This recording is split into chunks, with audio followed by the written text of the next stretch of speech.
ለብርዱም ጥሩ ነው አይደል? እንዴት ናችሁ? ሰላም ነው ሁሉ ሰው? አንበባችሁ መጣችሁ እንዴ? አይዟችሁ አትደንግጡ። ምንም የተለየ ነገር የለም። ባለፈው ያልጨረሳችሁ ሰዎች ነበራችሁ፣ ጨርሳችሁ መጣችሁ። እስቲ ኢሳይያስን ያልጨረሰ ሰው ይቁም። ያልጨረሰ ነው። የጨረሰ ሰው ለምን ይቆም? ያልጨረሰ ሁላችሁም አንብባችኋል? ያልጨረሰ ሰው የለም? ኤክሰለንት። እስቲ አንዴ ለራሳችሁ አጨብጩ፣ በዛው ሞቅ እንዲላችሁ። ጥሩ ነው። እንግዲህ ብዙ ክፍል ኦልሞስት ከብሉይ ኪዳን ከሳሙኤል ወደ ኋላ ካለው ውጭ ያለውን ብዙን ሙሉን አንብበናል ማለት ነው። እንግዲህ እያደረግን ያለነው ያው መለኮታዊ ተሐድሶን እያየን ነው። በመለኮታዊ ተሐድሶ ሂደት ውስጥ እንግዲህ ያው እግዚአብሔር በተለያየ አንግል በተለያየ ገጽታ ይሰራናል። እነዚህ አሁን በንባብ የሸፈናቸው መጽሐፎች በእስራኤል ውስጥ በጣም ክሪቲካል የሆነ ጊዜ የሚሸፍኑ ናቸው። ይሄም ምንድነው? የመጀመሪያው መቅደስ እንግዲህ ከዳዊት በኋላ ከተሰራ ጀምሮ እግዚአብሔር በእስራኤል ውስጥ ይመለከት የነበረው ሁሉ የሚያይ የነበረው እስራኤልን ብቻ አልነበረም። ልክ አሁን በእኛ ውስጥ እኛን አይደለም የሚያየው፣ በእኛ ውስጥ እስከ ዓለም ዳርቻ ያለውን የሰው ልጆችን ሁሉ የማዳን ኃይሉን ነው የሚመለከት። ልክ ዛሬ ቤተክርስቲያንን በሚያይበት አይን እግዚአብሔር እስራኤልን ይመለከት ነበር። እስራኤሎች ግን ያንን ነገር እንደዛ አያዩትም ነበር። አክቹአሊ አህዛብ ስላላረከኝ አመሰግናለሁ ብለው ይጸልዩ ነበር። ሲጸልዩ አህዛብ ስላላረከኝ አመሰግናለሁ የሚለው ጸሎት በጣም ከፍተኛ የሆነ በቃ እንደነዚህ ስላላረከኝ የሚለው እንትን ግን ለአብርሃም እግዚአብሔር ሲናገረው ባረካለሁ ብቻ ሳይሆን ለምን አደርጋለሁ? ለበረከት አደርጋለሁ። በአንተ የምድር አሕዛብ ሁሉ ምን ይሆናሉ? በዘርህ ምን ይሆናሉ?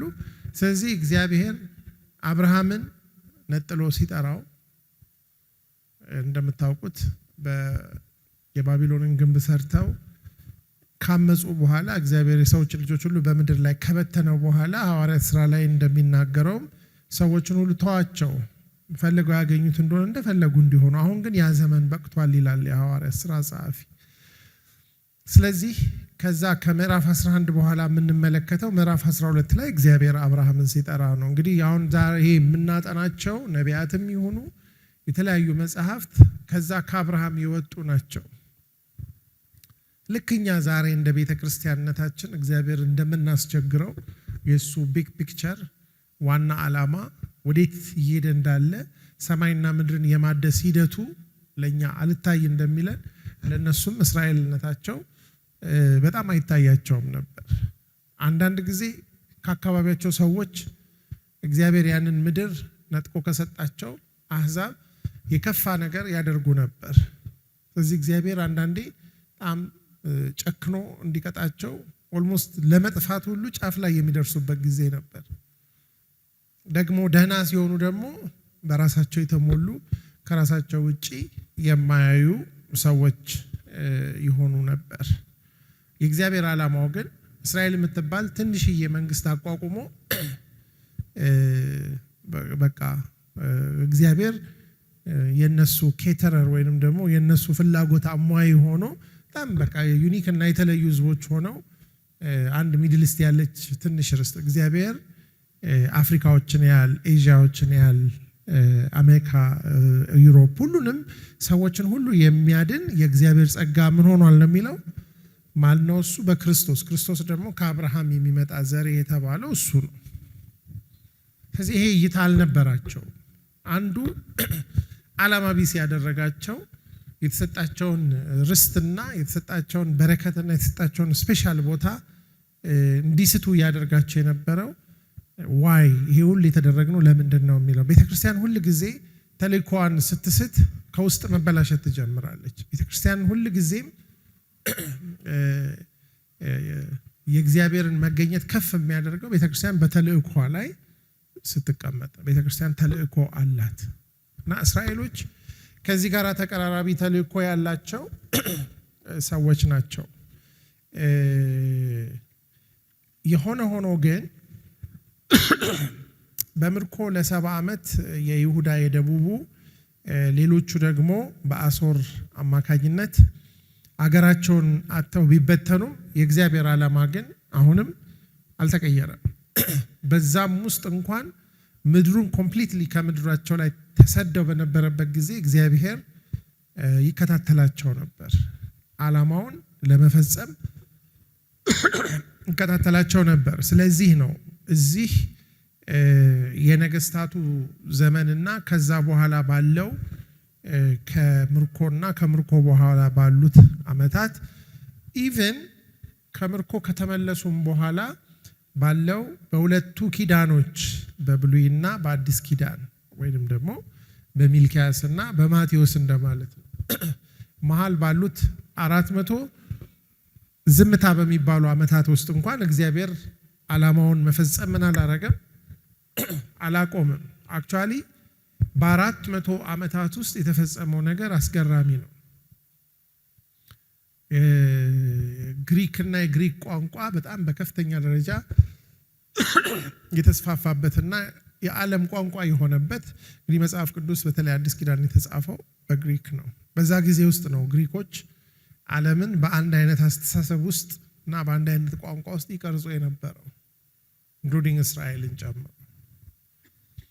ሮም ደግሞ በአንድ ፖለቲካል ሲስተም ከግሪክ ቀጥሎ መጥተው ሮሞች የሰሩት የመንገድ ብዛትና ያላያያዙት በታወቀው ዓለም ውስጥ የለም። ያ በኋላ ወንጌል በሚሰበክበት ጊዜ the most peaceful የነበረ ታይም ሰዎች በእግራቸው እየሄዱ ከኢየሩሳሌም እስከ ዓለም ዳርቻ የሄዱት በዛ ነው። ሌላው አስገራሚው ነገር ደግሞ አይሁዳውያን በየሀገሩ ተበትነው ስለነበረ የሚሰሯቸው ምኩራቦችና ሳተላይት ጣቢያዎች በየከተማው በየሀገሩ ነበር። ሐዋርያት ሲሄዱ አይታችሁ ከሆነ እነዚህን ሁሉ በ400 ጊዜ አመታት ውስጥ የተሰሩ ናቸው። ስለዚህ ዮሐንስ የጌታን መንገድ አቅኑ እያለ ሲመጣ ከዛ ጌታ ደግሞ የእግዚአብሔር መንግስት ቀርባለችና ንስሐ ግቡ ብሎ ለ3 ዓመት ካገለገለ በኋላ መንፈስ ቅዱስ ወርዶ ቤተክርስቲያን ስራዋን ስትጀምር እነዚህ 3 ነገሮች ኦሬዲ ሬዲ ነበሩ። በጣም አስገራሚ ነው። በተለይ ኢንተርቴስታመንታል ታይሙን ስታጠነው እግዚአብሔር ስራ የፈታበት ጊዜ ሳይሆን የግሪክንም ፍልስፍና ይሁን የሮም ፖለቲካም ይሁን የአይሁድ ሃይማኖተኝነትንም ቢሆን እግዚአብሔር ለራሱም ዓላማ ምን አድርጎት ነበር? ቀርጾት ነበር። ባለፈው ሳምንት በኢዩኤል መጽሐፍ ላይ እንዳየነው በሕዝቡና በእግዚአብሔር መካከል የተፈጠረ ገደል አለ። ይሄ ኃጢአት ነው። ንስሐ በመግባትና ንስሐ ባለመግባት በመመለስና ባለመመለስ መካከል ያለው የፍርዱ ክፋትና ንስሐ ቢገቡ ደግሞ የበረከቱ ከፍታ ምንም ሊመሳሰል አይችልም። ስለዚህ የመጣው ሰራዊት 3 አይነት ባህሪ እንዳለው አይተናል። ሊትራሊ የሆነ ፊዚካሊ ኢንቫይሮንመንቱን የሚያጠፋ የአንበጣ መንጋ። ይሄ የአንበጣ መንጋ ደግሞ በ4 የእድገት ደረጃዎቹ ያለውን ነገር ሁሉ ሊያጠፋ የሚችል አንበጣ፣ ኩብኩባ፣ ደጎቢያ፣ ተምች እያለ የአንድ ነገር 4 የእድገት ደረጃ ነው። ያ አገሩን ሊያጠፋ እንደሚችል ግን ደግሞ ምዕራፍ 2 ላይ እንዳየነው ስናይ ይሄ አንበጣ የሚባለው ናቹራሊ አንበጣ መንጋ ብቻ ሳይሆን ምድሪቱን ሊመጣና ሊያጠፋ ያለ ከሰሜን የሚመጣ ሰራዊት ከአሶር የሰሜኑ መንግስት ከባቢሎን ደግሞ የደቡቡን ሊያጠፋ ያለ የተዘጋጀ አውዳሚ ሰራዊት እንዳለ እግዚአብሔር ማስጠንቀቂያ እየሰጣቸው እንደሆነ ኢቭን ፈርዘር ስንመለከት እነዚህ በአንበጣ መንጋ የተመሰለው ነገር ራእይ ላይ ስንመለከት ደግሞ መንፈሳዊ ሰራዊት እንደሆነ የአጋንንት ኃይል እንደሆነ ይሄ ሁሉ ጊዜም ቤተክርስቲያን በምድር ላይ ባለችበት ጊዜ እርግማኑም ቢሆን ከፍጥረታዊ ጀምሮ ሰዋዊና መንፈሳዊ ገጽታ ያለው ነው ሁሌም የሚሆነው። እስራኤልም ይሄን ነው መገንዘብ ያልቻሉት። ይሄ አለ። ግን ምንድነው እግዚአብሔር ኢዩኤል ላይ ባለፈውም እንዳየነው ወደኔ ተመለሱ፣ ንስሐ ግቡ፣ ጾምን አውጁ፣ ተስተካከሉ፣ በእኔ ገጽ ላይ እንገናኝ። በጽድቅ ቦታ ከተገናኘን ደግሞ ምን ይሆናል? ይሄንን ሰራዊት አስወግደዋለሁ፣ ምድሪቱን እፈውሳለሁ፣ የመጣው ሰራዊት አያጠፋችሁም፣ እንደውም ዝናብን አዘንባለሁ። ተፈጥሯዊ ዝናብን ብቻ ሳይሆን የጽድቅ ዝናብን፣ የቃሉን ዝናብ፣ የመንፈሱን ዝናብ፣ መንፈሴን በስጋ የለባሽ ሁሉ ላይ ምን አደርጋለሁ ይላል? አፈሳለሁ ይላል።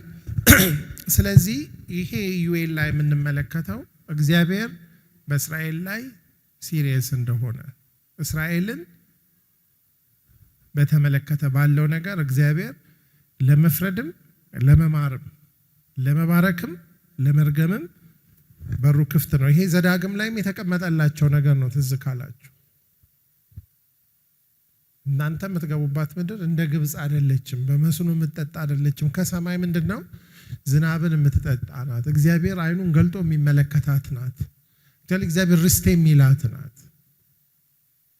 ስለዚህ ይህንን ቃል በደንብ ብትሰሙ ብትይዙ፣ በግድግዳችሁ ላይ ብትጽፉት፣ ግንባራችሁ ላይ ብታረጉት፣ ብትጨዋወቱት፣ ህይወት የሚሰጠውን ቃል ወደ ውስጣችሁ ብታስገቡ ቅርታ እግዚአብሔር እንደሚባረካቸው ነገራቸው። ካልሆነ ደግሞ ኦፖዚቱን አረጋለሁ።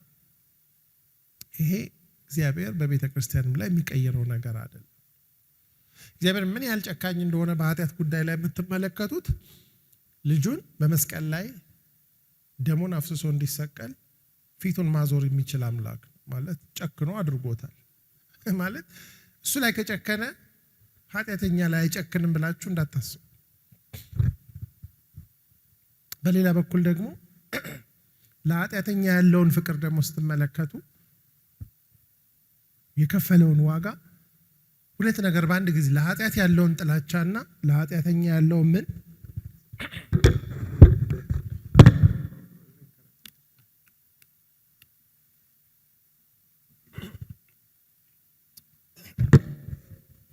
ይሄ ሁለቱ ነገር እንዳይጠፋብን ያስፈልጋል። እግዚአብሔር ኢዩኤል ላይ የሚላቸው ይህንን ነው። ኃጢአት ከሆነ አብራችሁ ምን ትሆናላችሁ? ጠፋላችሁ። ንስሐ ገብታችሁ ደግሞ ከኃጢአት ከተለያችሁ ደግሞ ምን ትሆናላችሁ? ትባረካላችሁ። እንደውም መጨረሻ ላይ አይታችሁ ከሆነ የመጨረሻው ፓራግራፍ በዚያን ቀን እንዲሆናል፣ ተራሮች በጠጅ ያንጠባጥባሉ፣ ኮረብቶች ወተት ያፈሳሉ፣ በይሁዳ ያሉት ፈፋዎች ሁሉ ውሃ ያጎርፋሉ፣ ከእግዚአብሔር ቤት ምንጭ ትፈልቃለች እያለ በጣም አስገራሚ የሆነ ነገር ይናገርና መጽሐፉ ሲያልቅ እግዚአብሔር በጽዮን ያድራል ይላል፣ አብሮ ይኖራል። ስለዚህ በኢዩኤል ላይ እግዚአብሔር በእስራኤል ላይ ያለውን ሲሪየስነስ እንመለከታለን። ቤተክርስቲያን በየጊዜው ትታደሳለች።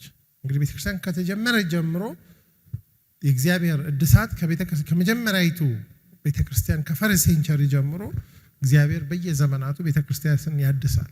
ሁልጊዜም ኮንሲስተንትሊ የምናየው የቤተክርስቲያን ውድቀት ከኃጢአት ጋር ያላት ቅርርብና ከጽድቅ ጋር ያላት ርቀት ነው። ሁልጊዜ ሰዎች ወደ ቃሉ ተመልሰው ቃሉ ራሳቸውን አሳይቷቸው ንስሐ ገብተው ወደ እግዚአብሔር ሲመለሱ ከውስጥ በሚጀምር መታደስ ወደ ውጪ የሚወጣ ለውጥ ሀፕን ያደርጋል። የሚገርመው አንድ ትውልድ ሁለት ትውልድ ሲያልፍ ደግሞ ቤተክርስቲያን ልክ እንደ እስራኤል ተመልሳ እዛው ትገኛለች።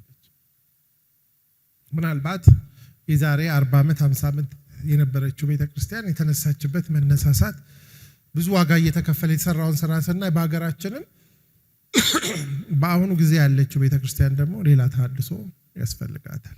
ምንም የሚካድ ነገር አይደለም። አሁን ያለው ነገር ብዙ ንስሐ የሚያስፈልገው፣ ብዙ በእግዚአብሔር ፊት መሆን የሚያስፈልገው፣ መመለስ የሚያስፈልገው። ካልተመለስን ግን there is nothing unique about us። እኛ ላይ ሲደርስ እግዚአብሔር ሐሳቡን የሚቀይርበት ምክንያት የለም። ከተመለስን ደግሞ እግዚአብሔር ያንኑ የሚያደርገውን የተሐድሶ ስራ የማያደርግበት ምክንያት የለው።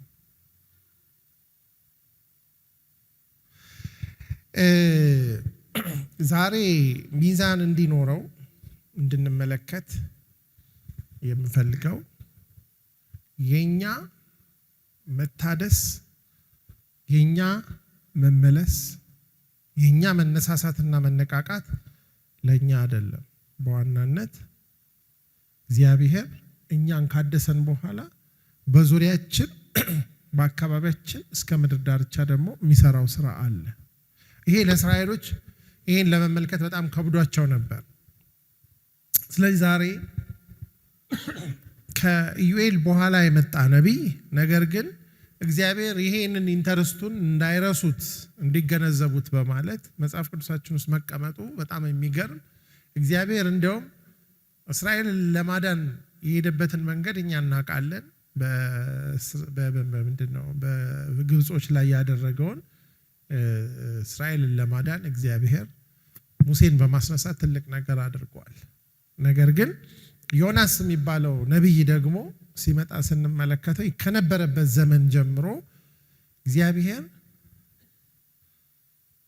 ለአሕዛብ የነበረውን ልብ፣ እግዚአብሔር ለማያውቁት ሰዎች ያለውን ልብ ያሳየበት፣ የእስራኤልን ደግሞ ኃላፊነት በትክክል ያሳየበት ነው። ስለዚህ እኛ ስለኛ ብቻ አይደለም ይሄ ተሐድሶ፣ ስለማንም ነው፣ በውጪ ስላሉትም ነው።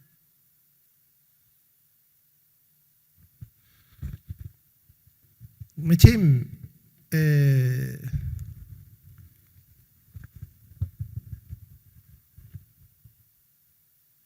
በጴጥሮስ መልእክት የመጀመሪያው ላይ ምዕራፍ 2 ቁጥር 9 እና 10 ላይ ያለው በጣም የምንወደውና የምናውቀው ቃል አለ።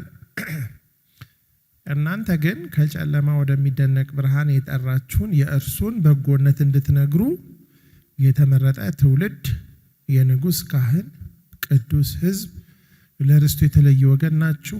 እናንተ ቀድሞ ወገን አልነበራችሁም፣ አሁን ግን የእግዚአብሔር ወገን ናችሁ። እናንተ ምሕረት ያገኛችሁ አልነበራችሁም፣ አሁን ግን ምሕረትን አግኝታችኋል ይላል እና ምንድነው የሚለው? የንጉሥ ካህናት ናችሁ፣ የተመረጣችሁ ትውልዶች ናቸው። ግን የዚህ ሁሉ ዓላማው የእርሱን በጎነት ምን እንድታረጉ ነው? እንድትነግሩ ነው ይላል። ዘጸአት 19 ላይ ሄዳችሁ ስትመለከቱ አንድ የሚያስገርም ቃል አለ። የጴጥሮስን ያነበብኩበት ምክንያት የዘጸአቱን እንድንረዳው ስለፈለግኩ ነው።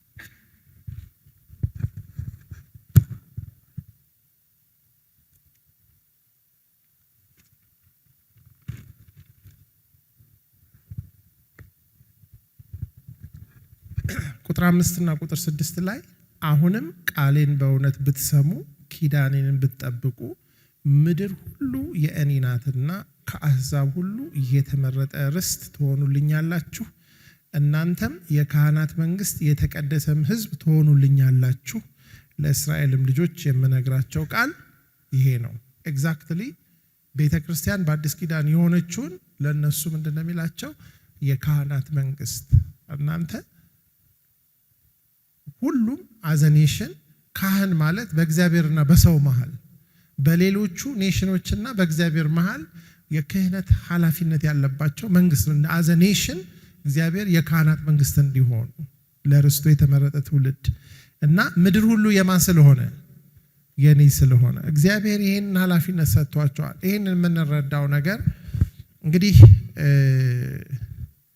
ወደ ዮናስ መጽሐፍ ስንመጣ ይሄ ዮናስ የሚባል ሰው የነበረበት ዘመን ማንነቱ የትንቢተ ዮናስን ብቻ ካነበባችሁ ብዙ አይነት እይታዎች አሉ። የዮናስ ታሪክ ለማሰብ እና ለማመን በጣም አስቸጋሪ ስለሆነ ምናልባትም ብዙ ሊብራል የሆኑ ሰዎች ይሄ ሞር እንደ ፓራብል እንደ ምሳሌ እንደ አሊጎሪ ሆኖ የቀረበ ነገር ነው እንጂ ሊትራል ሴንስ ወይም ደግሞ ታሪኩ በምድር ላይ የተፈጸመ እውነተኛ ታሪክ አይደለም ብለው ይናገራሉ። እንደውም አንድ ቀልድ አለ። አንድ በጣም ኤቲስት የሆነ ሰው ትንሽ ልጆችን ያስተምራል ትምህርት ቤትና ስለ ዊኬንዳችሁ እንዴት አሳለፋችሁ እያለ ስጠይቅ አንዲት ትንሽ ልጅ ተነስታ እኔ ቤተክርስቲያን ነበርኩ ስትል ያው ለማጣጣል ብሎ እንዴት ምን ተማራችሁ ቤተክርስቲያን ስል ስለ ዮናስ ምን ሆነ እንደዚህ እንዴት አንቺ አሳ ውስጥ ገብቶ ሰው ይድናል ብለሽ ታምኛለሽ የሚለውን ነገር አነሳና በጣም የሚያስቅ ነገር ነው ብሎ ታሪኩን ለማጣጣል ሲሞክር አይኔ እንዴት እንደዳና አላውቅምና እኔ እዛው ሰማይ ቤት ስሄድ እሱን ራሱን ጠይቀዋለሁ አለችው እና ሰውየው ትንሽ ሳቀባትና ግን ነው ዮናስን ሰማይ ቤት ባታገኙስ ምን ታረጋለሽ እንዴ እዛ ካላገኙት ደግሞ እርሶ ይጠይቁታል ያው ከሁለት ቦታ ሌላ አማራጭ የለም ነው ነገሩ እና ይሄ ታሪክ ዮናስ አሳ ሆድ ውስጥ ገብቶ ከአሳ ተፍቶት ከዛ ሄዶ ሰብኮ የሚለው ነገር በጣም አስቸጋሪ ይሆናል እና አንዳንድ ጊዜ እግዚአብሔር ይሄንን አይነት በጣም ዲፊካልት የሆነ ራውት የእግዚአብሔርን ሲሪየስነስ ስንመለከት ከአሳውን ባሻገር ከዮናስ ተውጦ መተፋተም ለኛ አላዛርን ያስነሳ አምላክ ዮናስን ያንን ሊያደርግ አይችልም ብለን አንቸገር የምትቸገሩ ካላችሁ መጽሐፍ ቅዱስ በጠቅላላ በዚህ የተሞላ ነው ምንም ሌላ ነገር የለውም ግን ይሄ ነገር እውነትነቱን ያው ኦብጀክቲቭ ሆነን ያው ታሪኩ መጽሐፍ ቅዱስ ውስጥ ነው ያለውና መጽሐፍ ቅዱስ ዮናስን እንደ ምሳሌ እንደ ፓራብል ቢያደርገው ኖሮ ብዙ ማስረጃ ሊኖረን ይችላል ግን ዮናስ እንደ ማስተማሪያ ምሳሌ የቀረበ የፈጠራ ስራ አለመሆኑን የምንገነዘበው በመጀመሪያ ደረጃ ዮናስ የነበረበት ዘመን በማን ንጉስ ዘመን እንደነበረ ይሄንን ብቻ ሳይሆን ስለ እስራኤልም የተናገረውን ትንቢት እንመለከታለን በተለይ እሱን ትንቢት ስትመለከቱ አንደኛ በነገስታቱ ዘመን የነበረ ሰው እንደሆነ ሁለተኛ ነገስት ምዕራፍ 14 ላይ ሄዳችሁ ስትመለከቱ የምታዩት ነገር ዮናስ የነበረበት ዘመን ኢሳያስ ሚክያስ አሞስ ሆሴ የነበሩበት አክቹአሊ እግዚአብሔር በጣም በብዛት የሚናገርበት ዘመን በእስራኤል ላይ ክሪቲካል የነበረ ዘመን እንደሆነ እንመለከታለን ዮናስ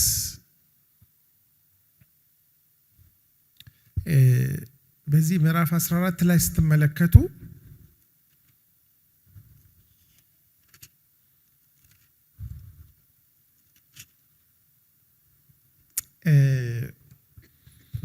አንደኛ ከደቡቡ ሳይሆን ከሰሜኑ ከእስራኤል የነበረ ነብይ እንደነበረ እንመለከታለን ምንድነው የሚለው ቁጥር 23 ላይ በይሁዳ ንጉስ በኢዮአስ ልጅ በአሜሲያስ በ15ኛው ዓመት የእስራኤል ንጉስ የዮአስ ልጅ ኢዮርብዓም በሰማሪያ መንገስ ጀመረ እንግዲህ ዮአስ የሚባለው የኢዩ የሚባለው አካብን ኤልዛቤልን ያንን ዘመን በእግዚአብሔር ትእዛዝ የጨረሰ የልጅ ልጅ ነው የሱ ልጅ ኢዮርብዓም በሰማሪያ መንገስ ጀመረ 41 ዓመት ነገሰ እንግዲህ ይሄ ኢዮርብዓም ባለበት ዘመን አሞጽም ሆሴዕም ኢሳያስና ሚክያስም በዚህ ዘመን ላይ ትንቢት እንደተናገሩ እናያለን ስለዚህ ይሄ በጣም ታላላቅ ነቢያቶች እግዚአብሔር ያስነሳ ትንቢት ያናገራቸው ዘመን ነው ስለዚህ ሰው ሲናገር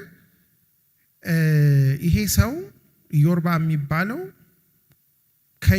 ሌላ ከሱ በፊት እስራኤልን የመጀመሪያ ንጉስ የነበረው ኢዮርብዓም የሚባለው ከሱ ኃጢአት አልራቀም በእግዚአብሔር አምላክ ፊት ክፉ ነገር አደረገ ብሎ ይሄ ንጉስ እግዚአብሔርን ያስደሰተ ንጉስ አልነበረም ብዙ ጥፋት የሚያጠፋ በዛ በአመፀኛው በኢዮርብዓም መንገድ ላይ የሚሄድ ሰው እንደነበረ እንረዳለን እና ስለ ዮናስ ሲናገር ቁጥር 25 ላይ የጋት ፊሄር በነበረው በአማቴ ልጅ በባሪያው በነብዩ በዮናስ እጅ እንደተናገረው እንደ እስራኤል አምላክ እንደ እግዚአብሔር ቃል የእስራኤልን ድንበር ከሐማት መግቢያ ጀምሮ እስከ አረባ ባህር ድረስ መለሰ ትንቢት ተናጋሪው ማን ነው ዮናስ እንደማቃል ነው የተናገረው ይላል እንደ እስራኤል አምላክ እንደ እግዚአብሔር ቃል የታሰረውና የተለቀቀው እንደጠፋ እስራኤልንም የሚረዳ እንዳልነበረ እግዚአብሔር እጅግ የመረረውን የእስራኤልን ጭንቀት አየ የሚለው በአንድ በኩል ንጉሳቸው ክፉ ነው፣ ኃጢአተኛ ነው፣ እግዚአብሔርን የሚጠላ ነው። በሌላ በኩል ህዝቡ በከባድ መከራ ውስጥና ጭንቀት ውስጥ እንዳለ እግዚአብሔር አየ ይላል። ስለዚህም እግዚአብሔርም የእስራኤልን ስም ከሰማይ በታች ይደመሰስ ዘንድ አልተናገረም ወይም ይደመስስ ዘንድ አልተናገረም። ነገር ግን በዮአስ ልጅ በኢዮርብዓም እጅ አዳናቸው። ከነ ኃጢአታቸው እንኳን እንዳይጠፉ እግዚአብሔር የታገሰውን ትዕግስት እንድትመለከቱ ነው። ይሄ ነጥብ ነው እንግዲህ በኋላ ዮናስና እግዚአብሔርንም የሚያጋጫቸው። አሁን ዮናስን ስትመለከቱት በዚህ በአገሩ ጉዳይ ላይ በጣም የሚንገበገብ ሰው ይመስለኛል። የእስራኤልን ጭንቀት መከራ አስቡ። ኃጢአት ውስጥም ናቸው፣ መከራ ውስጥም ናቸው። ከግራና ከቀኝ ብዙ መከራ ብዙ ወረራ ይደርስባቸዋል፣ ግን ወደ እግዚአብሔር ለመመለስ ፈቃደኛ አይደሉም። እና ግን ዮናስ በተናገረው ትንቢት አማካኝነት የተወሰደባቸውን ነገር ሁሉ እግዚአብሔር አስመልሶ በቃ እግዚአብሔር እንዲደመሰሱ ስማቸው ምን አላረገም ይላል፣ አልፈቀደም። ስለዚህ ሊትራሊ ምን ማለት ነው? ከምህረቱ ብቻ የተነሳ ያሉበት ዘመን ማለት እግዚአብሔር ሊደመሰሳቸው ቢፈልግ መብቱን ይሄን እንድትረዱ ነው ፈልገው። አንዱ ምንድነው? የተማረ ሰው ነው እንግዲህ ለምህረት የተላከው ማለት ነው። ዮናስ በነገራችን ላይ የስሙ ትርጉም ምን ማለት ነው? እርግብ ማለት ነው። እርግብ አይመስልም እንጂ የሱ ባህሪ ስሙ በጣም ኢንተረስቲንግ ስም ነው። እርግብ መልእክተኛ ነው። በኖህ ዘመንም እርግብ የሰላም መልእክተኛ ነው። ዮናስ ምናልባት አመፀኛ እርግብ ሳይሆን አይቀርም። እና ዮናስን አሁን እዚህ ጋር ያለውን ባክግራውንድ ማየት የሚጠቅመው ለሁለት ነገር ነው። አንደኛ ዮናስ እውነተኛ ሰው ነው። አትሊስት ዮናስ ሰው ነው የሚለውን እንድንረዳ ይረዳናል። ሁለተኛ ዮናስ እግዚአብሔር ቤርሊ በምህረቱ በቃ እግዚአብሔር በቃ እንዲደመሰሱ ስላልፈለገ ሁሉንም ክራይቴሪያ ያሟላሉ። ምን ለመሆን ስማቸው ከምድር ላይ ምን ለመሆን ለምን በኃጢአታቸው የተነሳ እየተከማቸ ከነ አካብ ከነ ኤልዛቤል ጀምሮ ባናቱ እየተከማቸ ያለ ኃጢአት ስላለ ይሄም ሰውዬ ኃጢአተኛ ስለሆነ ግን እግዚአብሔር በዚህ ሰውዬ ግዛታቸውን ማስመለሰላቸው ትንሽ እፎይ እንዲሉ አረጋቸው። እንግዲህ አስቡ፣ በዚህ መሃል ነው እንግዲህ ዮናስ የተላከው። ወዴት ነው የተላከው? የእስራኤል ትንቢቱን ሲጨርስ ወዴት ነው የተላከው? በሏ ወደ ነነዌ። ነነዌ ማለት የአሶር ዋና ከተማ። ይህን እዚህ ጋር ያዙትና ዮናስ ግን ሁለተኛ እውነተኛ በምድር ላይ የኖረ ሰው በአሳ ሆድ ውስጥም መግባቱ እውነተኛ ታሪክ መሆኑን ለማወቅ ከፈለጋችሁ ማቴዎስ 12 ላይ ሄደን መመልከት እንችላለን። ይሄ በጣም ጠቃሚ ስለሆነ ነው፣ ሌሎች ነገሮችንም ስለሚያሳየን ነው። ማቴዎስ 12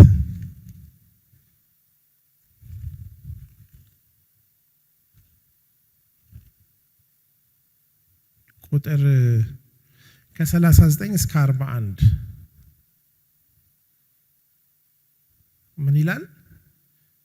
በዚያን ጊዜ ከጻፎችና ከፈሪሳውያን አንዳንዶቹ መለሱና መምህር ሆይ ከአንተ ምልክት እንድናይ እንወዳለን አሉ። እርሱ ግን መልሶ እንዲህ አላቸው፣ ክፉና አመንዝራ ትውልድ ምልክት ይሻል፣ ከነቢዩ ከዮናስ ምልክት በቀር ምልክት አይሰጠውም። ዮናስ በአሳ አንባሪ ሆድ ውስጥ 3 ቀንና 3 ሌሊት እንደነበረ እንዲሁ የሰው ልጅ በምድር ልብ 3 ቀንና 3 ሌሊት ይኖራል። ስለዚህ ዮናስ ባለፈበት ኤክስፒሪየንስ ውስጥ የሰው ልጅ ያልፋል። ይሄ በጣም ብዙ የሚነግረን ነገር አለ በኋላ። ስለዚህ ዮናስ በአሳ ሆድ ውስጥ አልነበረም ካልን ኢየሱስም በምድር ሆድ ውስጥ እንደውም የቱ ይከብዳል። ስለዚህ ልክ ኢየሱስ በምድር ሆድ ውስጥ ለ3 ቀን ኖሮ በትንሣኤ እንደተነሳ ዮናስም በአሳ ሆድ ውስጥ ምን አድርጓል? ቆይቷል። አሁን ይሄ ነገሩን ፊክሽን ሳይሆን ምንድነው የሚያደርገው? ፋክት ብቻ አይደለም የሚለው። ምን ይላል? የነነዌ ሰዎች በፍርድ ቀን በዚህ ትውልድ ላይ ተነስተው ይፈርዱበታል፣ በዮናስ ስብከት ንስሐ ገብተዋልና ማለት። ስለዚህ የነነዌ ሰዎችም ሪል ሰዎች ናቸው። የዮናስን ስብከት ሰምተው ምን አድርገዋል? ንስሐ ገብተዋል። ንስሐ መግባት ብቻ ሳይሆን በዚህ ባለው በአሁኑ ትውልድ ላይ ምን ያደርጉበታል? ይፈርዱበታል። ምክንያቱም ሲናገር ምን ይላል? ከዮናስ የሚበልጥ ከዚህ አለ። ጭራሽ ከራሱ ጋር ያወዳድረዋል። በነገራችን ላይ ዮናስ ጋትፌር የሚላት ሰፈሩ ለናዝሬት በኦልሞስት ሰፈር አካባቢ ነው። የናዝሬት ሰው ነው። ኢየሱስስ የማ ሰው ነው? የናዝሬት። ስለዚህ የአንድ ሀገር ሰዎች ናቸው። ኢየሱስ ክርስቶስ ከነቢያት ከማንም ጋር ራሱን አላወዳደረም። ከሰለሞን በልጠ ሰለሞን ነቢያ፣ ግን ከዮናስ የሚበልጥ ማለት ዮናስ ትንሽ ነው ማለት ነው? ትልቅ ነው ማለት ነው? በሏ በጣም ትልቅ ነብይ ነው ማለት ነው። ስለዚህ እኛ አሁን ስናየው አመፀኝነቱን ስናየው ከእግዚአብሔር ጋር ያለው ቅርበት እግዚአብሔርን የሚያቀበት ሌቭል የገባበትን ኤክስፒሪየንስ ስናየው ጌታ ትሪት የሚያደርገው እንደምን ነብይ ነው? እንዳጣተኛ ወይም እንደ ትንሽ ነብይ ሳይሆን እንደምን ነብይ ነው የሚያየው። ማይነር ፕሮፌት ስንል በላይብረሪ ቋንቋ ነው አለ አንድ ሰባኪ። ምን ማለት ነው? ትንንሽ ገጽ ስላለው ነው እንጂ ማይነር የተባለው መንፈሳዊ ማይኖሪቲ አይደለ። ይሄ አንዱ ትልቅ ነብይ ነው ጌታ ራሱን ያመሳሰለ። ስለዚህ ሉቃስም ላይ ይሄንን ቃል ሉቃስ 11 ላይ ይናገረዋል። ስለዚህ ሌላ ምልክት አይሰጥም፣ የዮናስ ምልክት ነው የሚለው።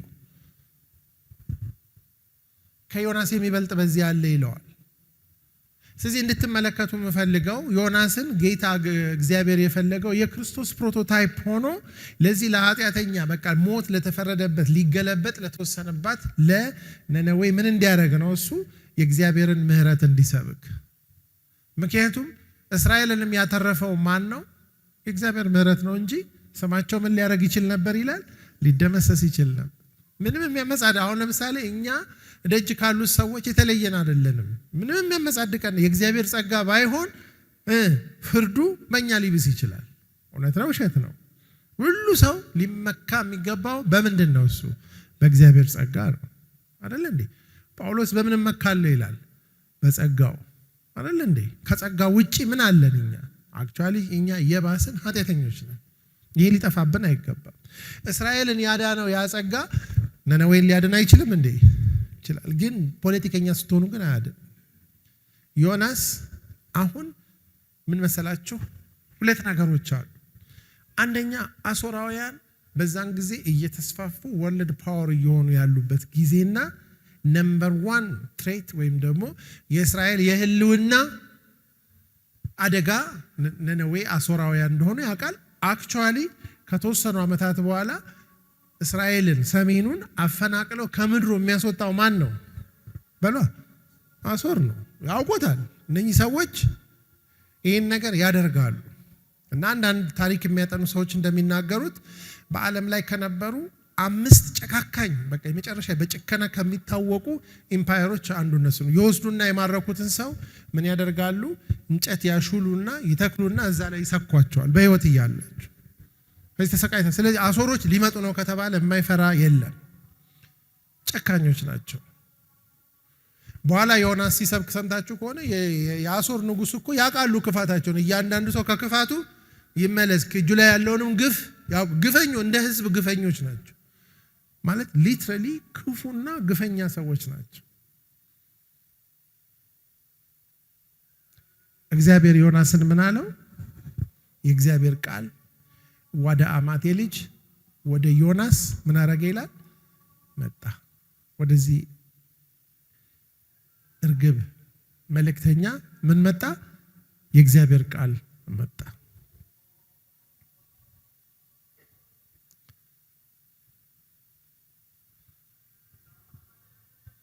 ስለዚህ እኛ ተሐድሶ በምንልበት ጊዜ ስለኛ ብቻ አይደለም አይደለ? ስለኛ ብቻ ጌታ የሞተው ስለኛ ብቻ አይደለም።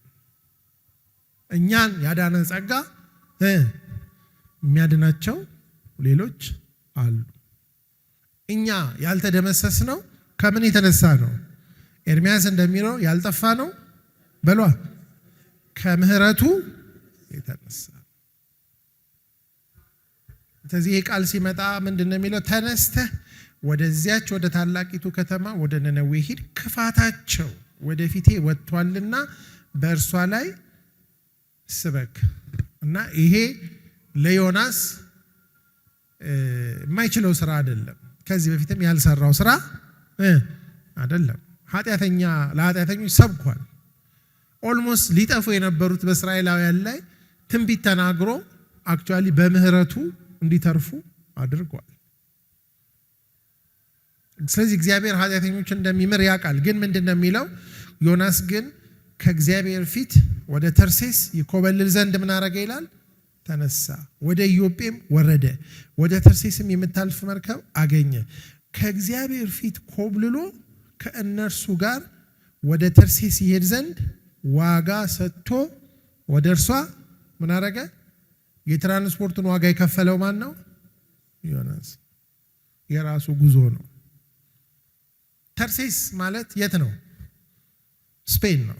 አሁን ባለው ስፔን ያለው ከነሱ ወደ ምዕራብ ነው፣ ወደዚህ ነው። ነነዌ ደግሞ ሜሶፖታሚያ ወይንም ደግሞ ባቢሎን ያለው አሁን ሞደርን ኢራቅ ወዴት ነው? በእጃችሁ ስታደርጉ ወደዚህ ነው። ስለዚህ ተሳስቶ እንኳን ነነዌ እንዳይደርስ የሄደ ወዴት አቅጣጫ ነው? ኮምፕሊት ኦፖዚት። በዛ ጊዜ በነበረው የመጨረሻ ዌስት ሞስት ፓርቱ ምንድነው? ተርሴስ። በቃ ከስፔን ጳውሎስ እንኳን መጨረሻ ይመኝ የነበረው ተርሴስ ደግሞ ስፔን ሄጄ ልሰብክ ነው። በቃ የመጨረሻውን እግዚአብሔር ወደማይደርስበት ምድር። ግን ወደ ሲኦል እንኳን በገባ አንተ የት ነህ ይለዋል? እዛ የትም ክንፍ አውጥቼ ብበርር እጅ በዛ ትመራኝ፣ በጨለማ ትሰውረኛለች ብል ጨለማ ለአንተ እንደምንድነው ይችላል? ከእግዚአብሔር መሰወር። ዮናስ ግን ሊከበልል ተነሳ ይላል። ሊኮበልል ተነሳ፣ ወረደ ይላል ወደ ኢዮጴ። ያው ኢዮጴ በሐዋርያት ሥራ ላይ የምናየው ቦታ ነው። ከዛ ተነስቶ እንግዲህ አጠቃላይ ዮናስ የነበረበት ኤሪያ ኢንተርናሽናል የሆነ ብዙ መተላለፊያ ያለበት ከአፍሪካ፣ ከአውሮፓ፣ ከኤሽያ ሁሉ። ስለዚህ በጣም ዌል ኤክስፖዝድ የሆነ ሰው ነው። እዛ ኢዮጴ ላይ ተሳፍሮ መሄድ ይችላል። ስለዚህ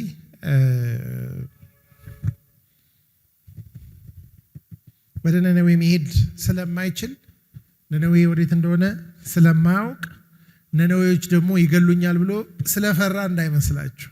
ዮናስ ከናሽናል ኢንተረስት አንጻር በኋላ እንደሚናገረው ለእግዚአብሔር እኔ እኮ ብዬ ነበር ከሀገሬ ሳልነሳ ተናግሬ ነበር ያለው ምንድን ነው?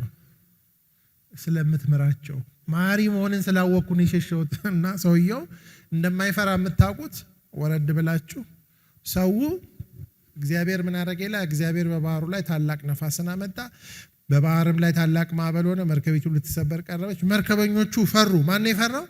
መርከበኞቹ፣ ባህር የሚያውቁት ሰዎች። እያንዳንዱ ወደ አምላኩ ጮኸ፣ መርከቢቱ እንድትቀለብ በውስጧ የነበረውን ዕቃ ባህር ጣሉ። ዮናስ ግን ወደ መርከቡ ወደ ውስጠኛው ክፍል ምን አድርጎ ነበር?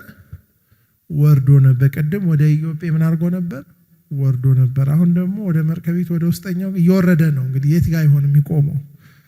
አሁንም ወረደ። አንስት ግን ወርዶ ምን አድርጎ ነበር ይላል? በከባድ እንቅልፍ እንደሚተኛበት እኮ አይደለም። ሰው ከጥሪው ሲጠፋ ይተኛል።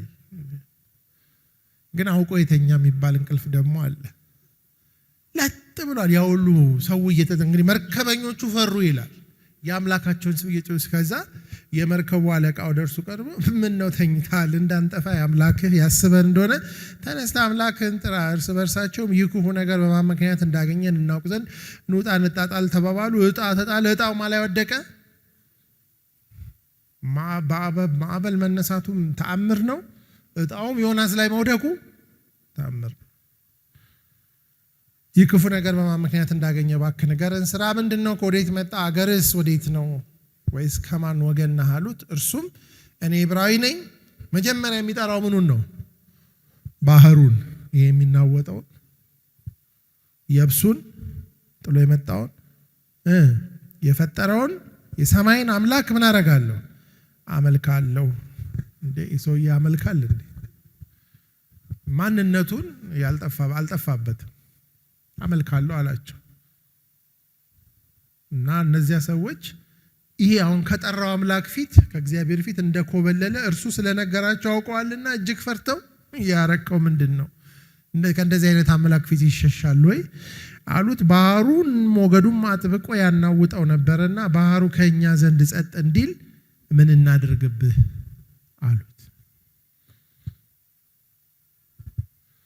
እናንተ ብትሆኑ ምን ትላላችሁ?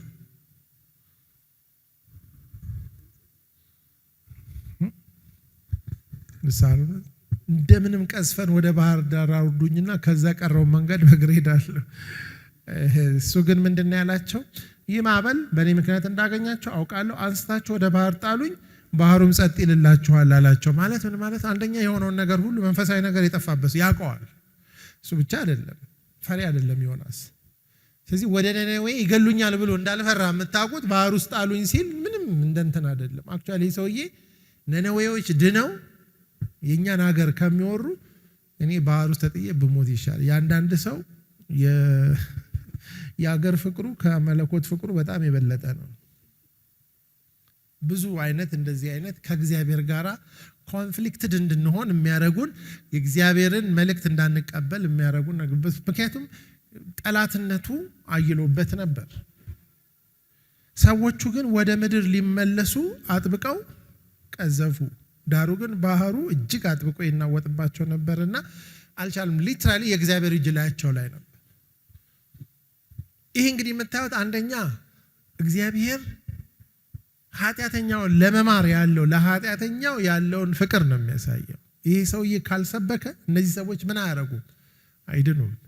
ሳይሰሙ ደግሞ እንዲጠፉ እግዚአብሔር አልፈለገ። ዛሬ ስንት ሰው ነው ሳይሰማ የሚጠፋው? ያዝናል። እኛ ባህር ውስጥ ጣሉም ባንልም ወደ ተርሴስም ባንኮበልል ወደ ተለያየ ነገራችን ኮብልለን ብዙ ሰው አይሰማም። ያንዳንድ ሰው ህይወት አክቹአሊ በብዙ ማዕበል ውስጥ የሚገባው እግዚአብሔርን አልሰማ ስለሚል በህይወት ውስጥ ባለው ጥሪ። መጨረሻ ግን ወደ እግዚአብሔር ጸለዩ ይላል። አቤቱ እንደወደድህ አድርገሃልና እንለምንሃለን። አቤቱ ስለዚህ ሰው ነፍስ እንዳንጠፋ ንጹህ ደንበኛ እንዳታረግ እንለምንሃለን ብለው ዮናስን ወስደው ወደ ባህሩ ጣሉት። ባህሩም ከመናወጡ ምን አለ ይላል? ጸጥ አለ። ሰዎችም እግዚአብሔርን እጅግ ፈሩ፣ በእግዚአብሔር መስዋዕት አቀረቡ፣ ስለትን ተሳሉ። ማለት ዮናስ እያመፀ እንኳን ሰው የሚያድን ሰባኪ ነው። እዚህ እሱ ያመጻል፣ ግን ሰዎች በእሱ አመፅ ውስጥ እንኳን የእግዚአብሔርን ታላቅነት ምን ያደርጋሉ?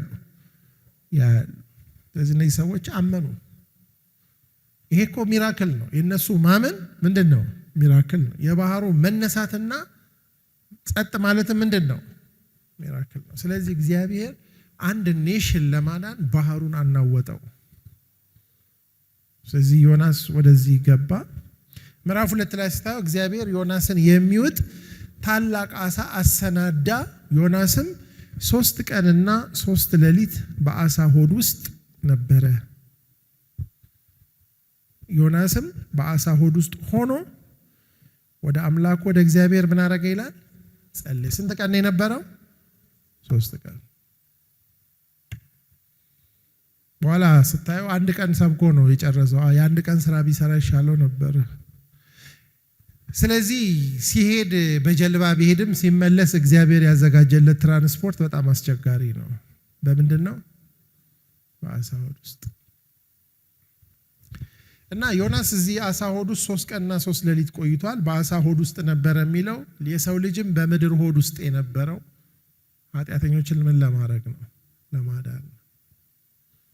እግዚአብሔር ኃጢአተኛውን ለማዳን ይህን ያህል ሲሪየስ ነው። ኃጢአትንም ለመቅጣት ያን ያህል ሲሪየስ ነው። የዮናስን አመፅ ለማንበርከክ እግዚአብሔር የሄደበትን መንገድ ስታዩ አንድ ሰው ለመመለስ ባህር ያናውጣል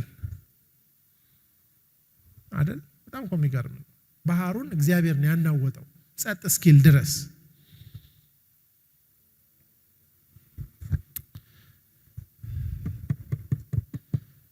ስለዚህ የጸለየውን ጸሎት በምንመለከትበት ጊዜ ዮናስ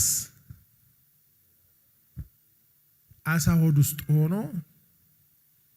ኤክስፒሪየንስ ያደረገው ነገር ምንድነው የሚለውን ከክርስቶስ ጋራ የተወዳመዛዘንበትን ነገር እንመለከታለን። ምን ይላል? በመከራዬ ሳለሁ ወደ አምላኬ ወደ እግዚአብሔር ጮኽኩ፣ እርሱም ሰማኝ። የት ነበርኩ ይላል? አሳ ሆድ ውስጥ ነው እንደሚለው። በሲኦል ሆድ ውስጥ ሆኜ ጮኽኩ፣ ቃሌንም አዳመጥኩ። የጸለየው ከሲኦል ሆድ ውስጥ ነው። ምን ማለት ነው? አሳ ሆድ ውስጥ የነበረው ቦዲው ነው ማለት ነው። ምናልባትም ወደታች ወርዳችሁ ስትመለከቱት ወደ እያለ ስታነቡት ወደ ጥልቁ ወደ ባህር ውስጥ ጣልከኝ። ፈሳሾች በዙሪያዬ ነበሩ፣ ማዕበልህና ሞገዱ ሁሉ በላይ ያለፉ። እኔም ከዓይን ፊት ተጣልኩ፣ ነገር ግን ወደ ቅዱስ መቅደስ እመለከታለሁ አልኩ። ውኆችም እስከ ነፍሴ ድረስ ከበቡኝ። ጥልቁ ባህር በዙሪያዬ ነበር፣ የባህሩ ሳር በራሴ ተጠምጥሞ ነበር። ማለት ቤዚክሊ ዮናስ አሳው ከመውጣቱ በፊት ይሄ ሰውዬ እየሰመጠ ባህሩ ውስጥ ጥለውት በነበረ ሰዓት ኤክስፒሪየንስ ያደረገው ባህር ውስጥ ልክ ጣል ሲያደርጉት አሳው በአየር ላይ አልተቀበለው። ይህ ሃዝ ኤክስፒሪየንስ ድራውን አድርጎ ከዛ በኋላ ወደ ተራሮች መሰረት ወረድኩ፣ በምድርና በመወርወሪያዎቿ ለዘላለም ተዘጋሁ ይላል። ለመቼ ነው የተዘጋው?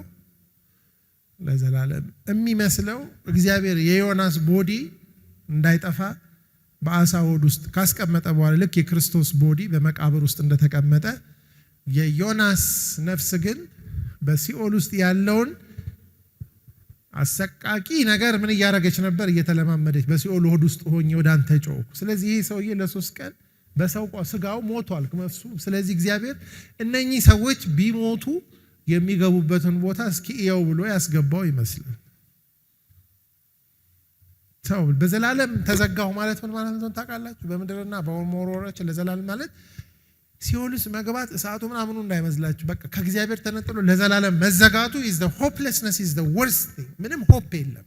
ለዘላለም ተዘጋው ማለት እግዚአብሔር እንደሚያወጣው አያውቅም ነበር።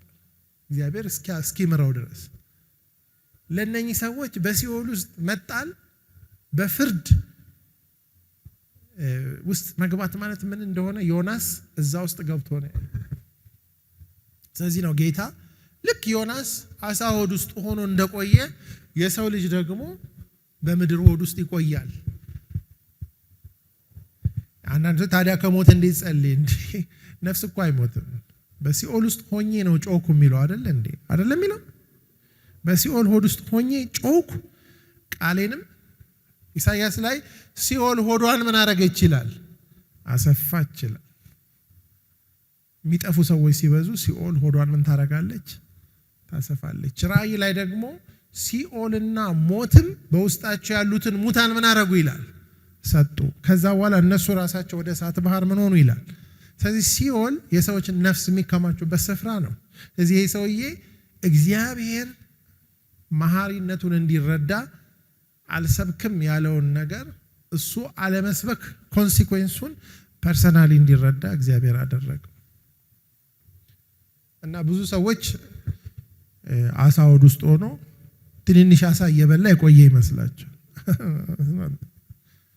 እሱ ጸሎት ላይ ነበር ሲኦል ሆድ ውስጥ ሆኖ ለዘላለም ተዘግቶበት ነበር። እስኪ ውጣ ኮብላዩ። እኛ እኮ እግዚአብሔር ስላዳነን ነው በነፃነት ያለ ነው። ነፍሳችን ከእስራት የተፈታችው አይደለ እንዴ?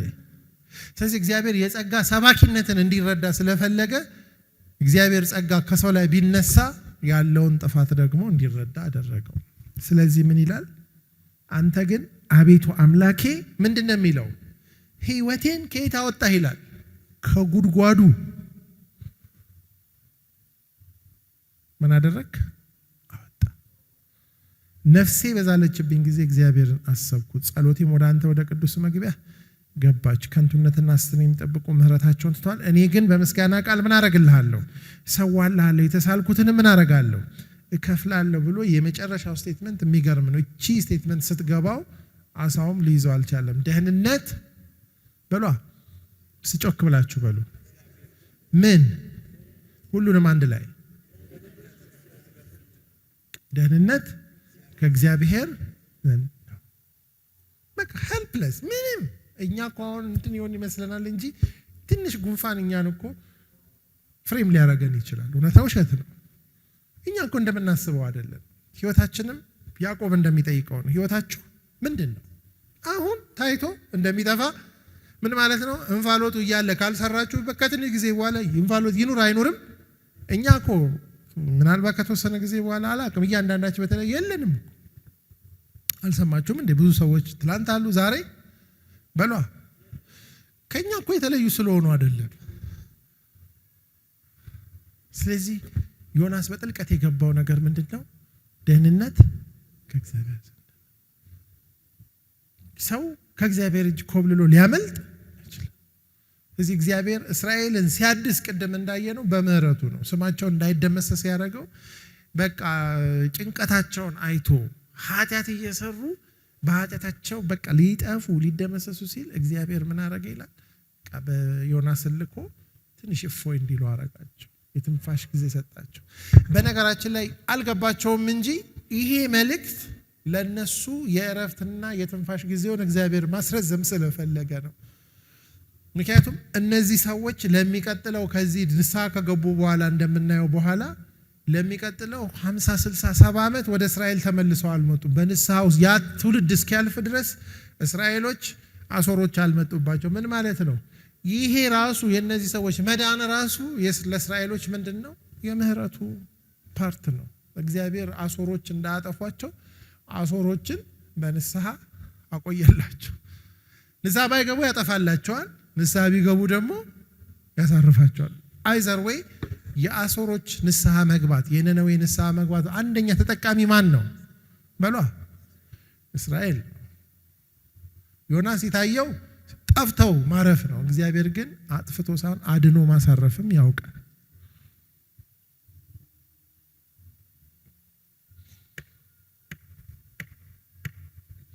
ስለዚህ ምን ይላል? እሱ ደህንነት ከእግዚአብሔር ዘንድ ነው። እኔም እኮ ነግሬ ነበር። ደህንነት ከማን ዘንድ ነው? ነግሬ ብቻ አይደለም፣ እስራኤልም ላይ ትንቢት ስትናገር አሳይቼ ነበር። ደህንነት ከማን ዘንድ ነው ሲል አሳው ራሱ ምን አለው? ይሄማ ከገባ አታስፈልግም ብሎ ተፋው። እርሱም ዮናስን በየብስ ላይ ተፋው። እግዚአብሔር ቃል ሁለተኛ ወደ ዮሐንስ እንዲህ ሲል መጣ። ተነስተ ወደዚያች ወደ ታላቂቱ ከተማ ወደ ነነዌ ሂድ፣ የምነግርህን ስብከት ስበክ። እግዚአብሔር ሐሳቡን አይቀይርም። ተመሳሳይ ቃል መጣ። አሁን እዚህ ጋር መጽሐፍ ቅዱስ የሚያውቁ ሰዎች ሲናገሩ በደንብ ስታጠኑ አንዱ በነነዌ ውስጥ ከሚፈሩ አምላኮች ፊሽ ጋድም ይባላል አሳ ነው። እሱን ያመልካሉ። እና ለዮናስ ስብከት የሚጠቅም አይመስላችሁ? የሚባለው ዮናስ ሲተፋው ልብሱ ተተኩሶ የሚወጣ ይመስላችኋል? ምን አይነት ዮናስ የምታዩ ይመስላችኋል? ነነዌ ሲሄድ ዘንጦ የገባው ተርሴስ የዘነጠው ሰውዬ ነው እንዴ በዚህ በኩል የወጣው? ልብሱ ተበልቶ ምናልባት ተቦጫጭቆ ምናልባትም አሲዱ ትንሽ ነካክቶት ዮናስን እንኳን ሰብኮ ሳይሰብኩም ልትፈሩት የሚገባ ሰው ሊሆን ይችላል ነው እንጂ እንደ ኤልያስ መላእክት መጥተው አበሉት አለበሱት የሚል ነገር የለም። በል እንግዲህ አሁን በዚሁ ምን አይነት ወተሰባኪ አይ ቲንክ ስብከቱ አንድም ምን ሆነ ነው ሳይሉት አይቀርም። ይሄ እግዚአብሔር የሚባለው አምላክ እምቢ ብዬው ሲሄድ እናንተ የምታመልኩትን አሳ አዞት 3 ቀን አቆይቶኝ ይሄው እዚህ ደጃችሁ ተፋኝ ሲል የኛን አምላክ የትራንስፖርት ዕቃ የሚያደርግ አምላክ ሆነማ እኛም ቢያገኘን አይለቀንም ማለት የእግዚአብሔር ሴንስ ኦፍ ሂውመር። እግዚአብሔር በተፈጥሮ ላይ ጌታ ነው።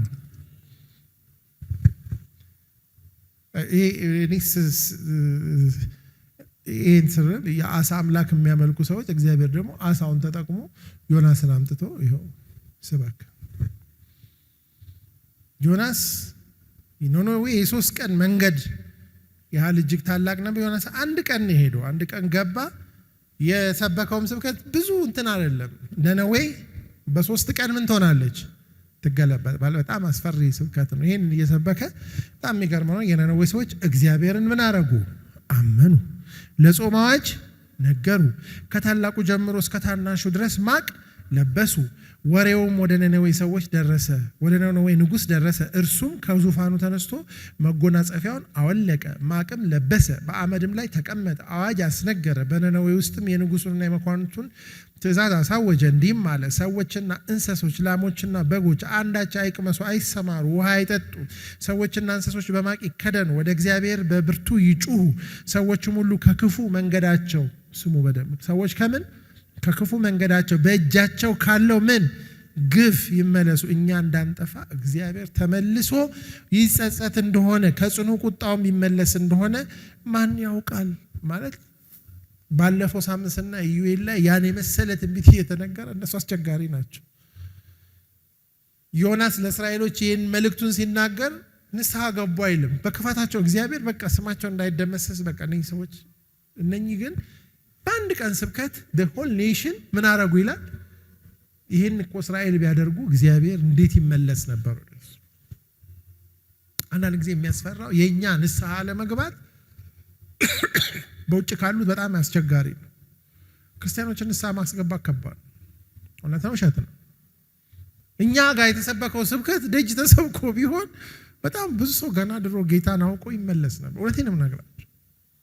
እኛ በጣም ከመልመዳችን የተነሳ የስብከት አይነት ደህና ነበር ምንም አይልም ነው የምንለው። ንስሐ ለመግባት እንስሳው አይብላ፣ ንጉሱ ከዙፋኑ መውረድ፣ ፓስተር ከወንበሩ መውረድ፣ ነቢይ ከወንበሩ መውረድ፣ ሽማግሌ ራሱን ማዋረድ የለም እኮ አለ እንዴ?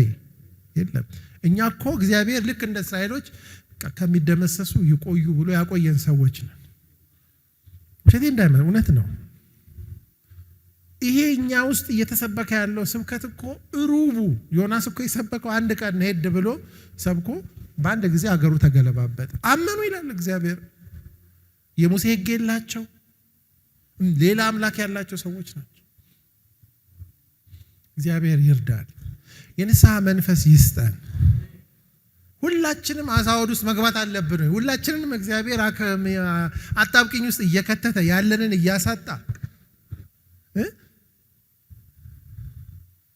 አለበት። እንደ ዮናስ ማለፍ አለብን። እግዚአብሔር ግን ምሕረቱ ዛሬም ተዘርግታ ትኖራለች። እንድንመለስ ይፈልጋል። ስለዚህ ኢዩኤል ላይ የተነገረው ትንቢትማ ቢነገራቸው እነዚህ ሰዎች ነኝ እኮ ትባረካላችሁም አልተባሉም እኮ ተብለዋል እንዴ? ተብለዋል እንዴ? ለእስራኤሎች እኮ ንስሐ ገብታችሁ ከሞት ተርፋላችሁ ይቻል ብዙ ብዙ ብዙ ብዙ ማማለያ እግዚአብሔር እንዲባርካችኋለሁ አብሬያችሁ ነው። ይሄ እኮ አልተባለ። እነኚህ እኮ በ3 ቀን ምን ትሆናላችሁ?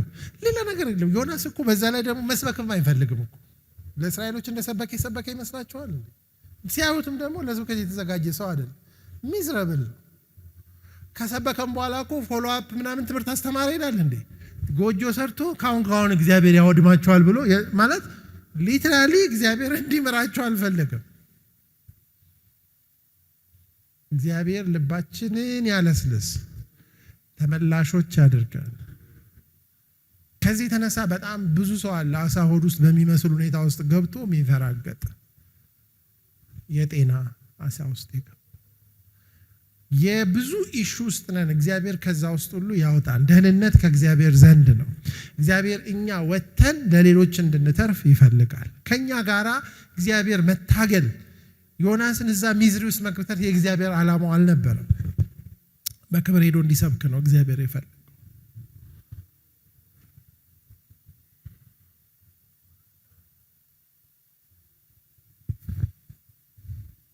እና እግዚአብሔርም ከክፉ መንገዳቸው እንደተመለሱ ስራቸውን አየ። እግዚአብሔርም ያደርገባቸው ዘንድ በተናገረው ክፉ ነገር ተጸጽቶ ስላልቻለ አይደለም ያላረገው። ምን ስለሆነ ነው ይላል? ስለ ተጸጸተ ነው ማለት። በቃ ተመለሱ። እግዚአብሔር እኮ የኃጢአተኛውን ሞት ምን አላረግም ነው የሚለው አልወድ። በቃ ሰው እንዲሞት እግዚአብሔር አይፈልግም። እኛ እኮ የክርስቶስ ልብ የእግዚአብሔር ልብ ቢኖረን በጣም ብዙ ሰው ሊድን ይችላል። በጣም ብዙ እኛ አሁን አምረረን የያዝናቸውን አብዛኞቹን ነገሮች እኮ ልንለቃቸው እንችል ነበር። ዮናስ እኮ የሀገር ፍቅር ሊሆን ይችላል፣ የሆነ አይነት ነገሮች ሊሆኑ ይችላሉ። ይህ ዮናስን ምን አላረገውም ይላል? ከቶ ደስ አሰኘው ማለት። አንዳንድ ጊዜ በዚህ ሌቭል እንሄዳለን። እርሱም ተቆጣ። ወደ ማን የተቆጣው በሏ? እና ወደ እግዚአብሔርም ጸለየ። በጣም የሚገርም ጸሎት ጸለየ። ቅድም ከአሳ ሆድ ውስጥ ከሲኦል የወጣ ሰው አይመስልም። ይመስላል እንዴ? በሏ ይመስላል። ሁላችሁም የዳናችሁበትን ቀን አስቡ። አሁን እኮ እኛ የምንኖረው የዳንበትን ቀን ረስተን አይደል እንዴ? ማን ሊድን የሚገባው ሰው እዚህ ውስጥ ነበር አይደል እንዴ? እግዚአብሔር ስለማረን አይደል እንዴ? የኛ መዳን እኮ ገርሞን ነበር አይደል እንዴ? እግዚአብሔር እኔን ይድና ይቅር ይለኛል ምናምን። አሁን ግን እንኳን እኛን ይቅር ማለት ለምን ከሌን ይቅር ይለዋል የሚለው ነገር እነሱንማ ይቅር ሊላቸው ተቆጣ ይላል። ምን ይላል? አቤቱ ለምንሃለሁ በአገሬ ሳለሁ የተናገርኩት ይህ አልነበረም? ምንድነው የተናገረው?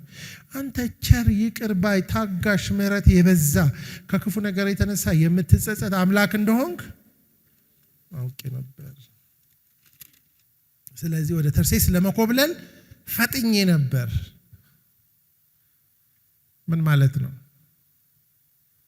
መሐሪ ስለሆንክ አልሰብክም። አሁን እኛ እኮ ማንሰብከው ለምን እንደሆነ ታውቃላችሁ? እግዚአብሔር እንደሚምር ስላወቅ። በጣም ይሄ ፓራዶክስ አለኝ ውስጥ። መስበክ ያለብን እግዚአብሔር ምን ስለሆነ ነው በሏ። እሱ ደግሞ መስበክ ያልፈለገው እግዚአብሔር ምን ስለሆነ ነው። እኛስ ማንሰብከው እግዚአብሔር ምን ስለሆነ ነው። እግዚአብሔር ምንድነው ይላል? መሐሪ ስለሆንክ ነው የኮበለልኩት። አሁንም አቤቱ ከህይወት ሞት ይሻለኛልና እባክህ ነፍሴን ከኔ ውሰድ አለ። እግዚአብሔር ምን አለ? በእውኑ ትቆጣ ዘንድ ይገባልን ብሎ በጣም እግዚአብሔር የገረመው ይመስለኛል። ይሄ ከሲኦል የወጣ ሰው አይመስልም። ይሄ ከአሳወድ ውስጥ የተረፈ ሰው አይመስልም። ይሄ ሰው ደህንነት ከእግዚአብሔር ዘንድ ነው ብሎ የሰበከ የተናገረ የዘመረ ሰው አይመስልም። ነፍሴ በዛለችብኝ ጊዜ ወደ እግዚአብሔር ጮኩኝ፣ እሱ ሰማና አዳነኝ ያለው ሰውዬ አይመስልም። አሁን ግደለኝ ይላል። ቅድም ምን ሲል ነበር? ሆድ ውስጥ ሆኖ ሲኦል ሆድ ውስጥ በሏ አድነኝ ሲል አድነኝ ባልንበት አፋችን ግደለኝ የምንልበት ሁኔታ እኮ አለ የለም እንዴ? እንደዚህም ከእግዚአብሔር ጋር ተነጋግረው ዮናስም ከከተማይቱ ወጣ፣ ከከተማይቱም በስተምስራቅ በኩል ተቀመጠ። ከተማይቱን የሚያገኛትን እስኪያይ ድረስ በዚያ ለራሱ ዳስ ሰርቶ ከጥላው በታች ተቀመጠ። ባይብል ስተዲ እያደረገ እንደማለት። እግዚአብሔር ጋር ካወራም በኋላ ተስፋ አልቆረጠም። እኔ ዮናስን ሳየው ማን እንደሚመስል ታውቃላችሁ? እኛን ነው የሚመስል።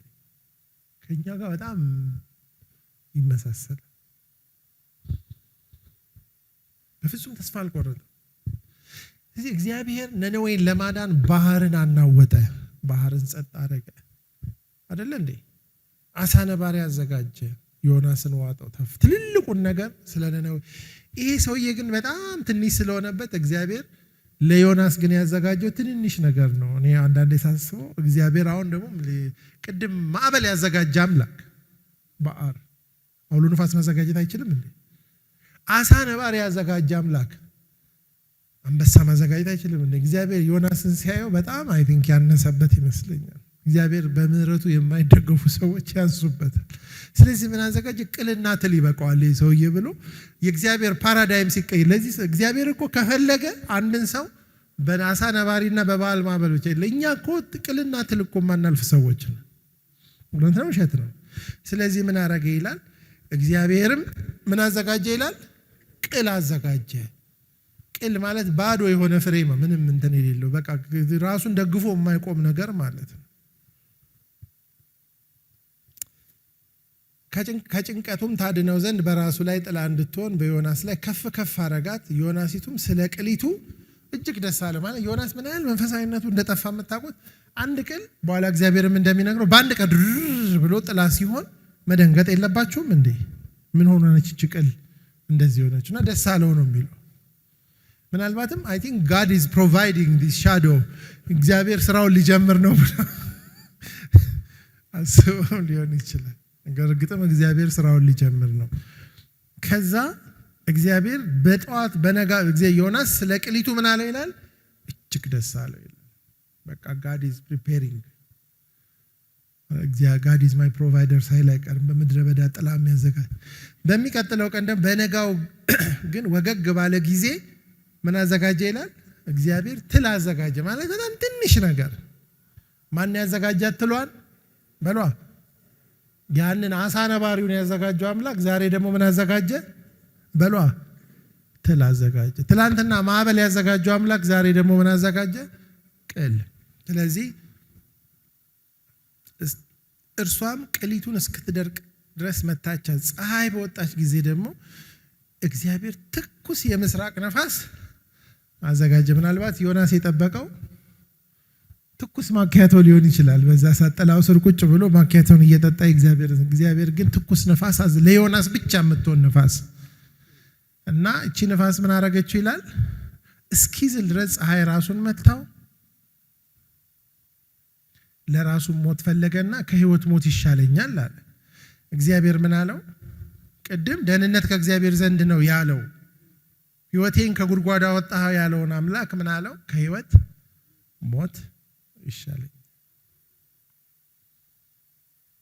እግዚአብሔር ምን አለው?